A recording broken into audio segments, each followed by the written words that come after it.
स्वागत है आपके अपने चैनल ऑल अबाउट फास्टैग में। चैनल पर नए हैं तो चैनल को सब्सक्राइब करना ना भूले। कर्मचारी भविष्य निधि संगठन एम्प्लॉइज प्रोविडेंट फंड ऑर्गेनाइजेशन ने कर्मचारियों के लिए उच्च पेंशन का विकल्प चुनने के लिए नए दिशानिर्देश जारी किए हैं। अगर इस गाइडलाइन का पालन नहीं किया जाता है, उच्च पेंशन के हकदार कर्मचारी भी कम पेंशन पा सकते हैं। कर्मचारी पेंशन योजना एम्प्लॉइज पेंशन स्कीम के तहत उच्च पेंशन के लिए आवेदन करने की समय सीमा 3 मार्च 2023 तक है। सुप्रीम कोर्ट के फैसले के बाद कर्मचारी भविष्य निधि संगठन एम्प्लॉइज प्रोविडेंट फंड ऑर्गेनाइजेशन ने एक नया प्रोसेस शुरू किया है, जिसके तहत कर्मचारियों को ईपीएस यानी कि कर्मचारी पेंशन योजना एम्प्लॉइज पेंशन स्कीम के तहत ज़्यादा पेंशन दिया जाएगा। हालांकि इसके लिए आवेदन करना अनिवार्य है। आवेदन करने के बाद ही उच्च पेंशन का हकदार माना जाएगा। ईपीएस ईपीएफओ के तहत उच्च पेंशन के लिए संयुक्त रूप से आवेदन करने की अनुमति दी गई है। कर्मचारी भविष्य निधि संगठन एम्प्लॉइज प्रोविडेंट फंड ऑर्गेनाइजेशन ने उन कर्मचारियों के अधिक पेंशन पाने के अनुरोध को स्वीकार कर लिया है जिन्होंने ईपीएफ योजना के तहत अनिवार्य रूप से पेंशन स्कीम में अधिक वेतन से योगदान दिया है और अपनी रिटायरमेंट से पहले बढ़ी हुई पेंशन कवरेज का ऑप्शन चुना है।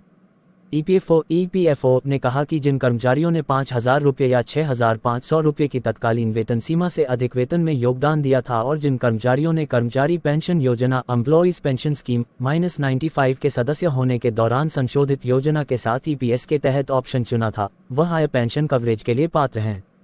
रिटायरमेंट फंड बॉडी ने अब सब्सक्राइबर्स को 15,000 रुपये प्रति माह के पेंशन योग्य वेतन से ज़्यादा की अनुमति दी है। कर्मचारी पेंशन योजना एम्प्लॉइज पेंशन स्कीम के तहत नियोक्ता पेंशन के लिए वास्तविक मूल वेतन के 8.33% के बराबर राशि काट लेते हैं। ऐसे में अब कर्मचारी पहले से ज़्यादा पेंशन का लाभ उठा सकते हैं।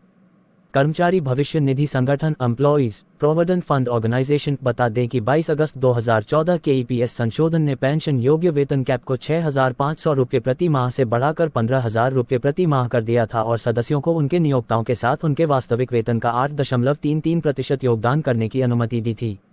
दरअसल, जैसे ही आप किसी संगठित क्षेत्र में नौकरी ज्वाइन करते हैं तो उसी दिन कर्मचारी भविष्य निधि संगठन एम्प्लॉइज प्रोविडेंट फंड ऑर्गेनाइजेशन के सदस्य भी बन जाते हैं।